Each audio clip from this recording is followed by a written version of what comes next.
में जिस पृथ्वी पर हम रह रहे हैं उस पर कभी डायनासोरों का राज था। अगर वो नहीं मरते तो हमारे जीने के लायक पृथ्वी नहीं होती। आज पृथ्वी हमारे जीने के लायक है इसी उल्का पिंड के कारण है। इसका नाम था इजिप्टा। ये बहुत ही दूर से आ रहा था। ये इजिप्टा मंगल और बृहस्पति की कक्षा में था और आपस में टकराने से इसका डायरेक्शन बदला, मंगल खींच के आगे चला गया और ये सीधे आके गिरा था पृथ्वी के ऊपर। आप यहाँ देखेंगे तो ये उल्का पिंड आ रहा है, यहाँ पे गिरेगा तो इसके कई टुकड़े इधर हवा में बिखरेंगे और पूरे पृथ्वी पर ये भूचाल ला के रख देगा ये उल्का पिंड। ऐसी ही घटना हुई थी जब डायनासोर खत्म हुए थे। ये हवा में पूरा फैल गया था। ये आज से लगभग 6 करोड़ साल पहले ये इजिप्टा नामक इतना बड़ा उल्का पिंड गिरा और इसने पूरे पृथ्वी का स्वरूप ही बदल दिया। ये वर्तमान मैक्सिको के पास गिरा था। जो मैक्सिको जो देख रहे हैं यहाँ पर, ये मैक्सिको की खाड़ी के पास वर्तमान समय में गिरा था और पूरी तरह से तबाही ला दिया था। यह जैसे ये पृथ्वी पर गिरा इतना बड़ा था कि ये जल के खत्म ही नहीं हुआ।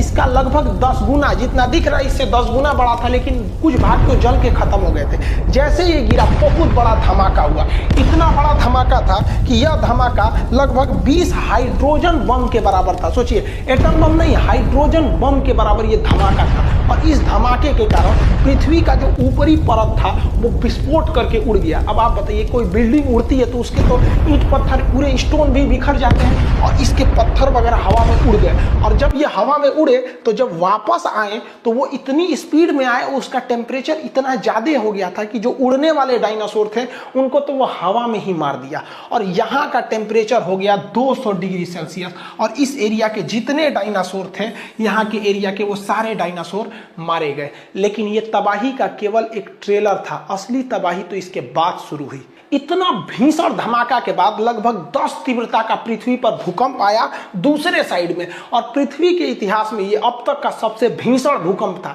इतना भयानक भूकंप से पृथ्वी पर चहल पहल, जितनी भी बड़े बड़े जीव जंतु थे ये भूकंप के शिकार हुए और दब के मर गए। और आपको पता है, हम भूकंप चैप्टर भी पढ़ा दिए हैं। भूकंप जब समुद्र के पास आता है तो वो ले लेता है सुनामी का रूप, और ये समुद्र के पास ही आया हुआ था। मैक्सिको की खाड़ी में गिरा हुआ था, जिस वजह से यहाँ भीषण भूकंप के साथ साथ सुनामी भी आ गई। और सुनामी की लहरें जो आई पूरे समुद्र का पानी उठा के ले आके पटक दी और भीषण भूकंप आया। जितने डायनासोर थे सारे के सारे डायनासोर मारे गए और पृथ्वी के अंदर का जितने ज्वालामुखी थे वो विस्फोट करके उसमें से जहरीली गैसें निकलने लगी, रेडिएशन निकलने लगा, जिस वजह से जितने जीव जंतु थे उस वक्त के मारे गए थे। सारे के सारे जीव जंतु इन सारी घटनाओं का शिकार होकर मर गए। जो बच गए थे बड़े जीव जंतु वो भूखमरी से मर गए, क्योंकि पृथ्वी पर अब खाने के लिए कुछ बचा ही नहीं था।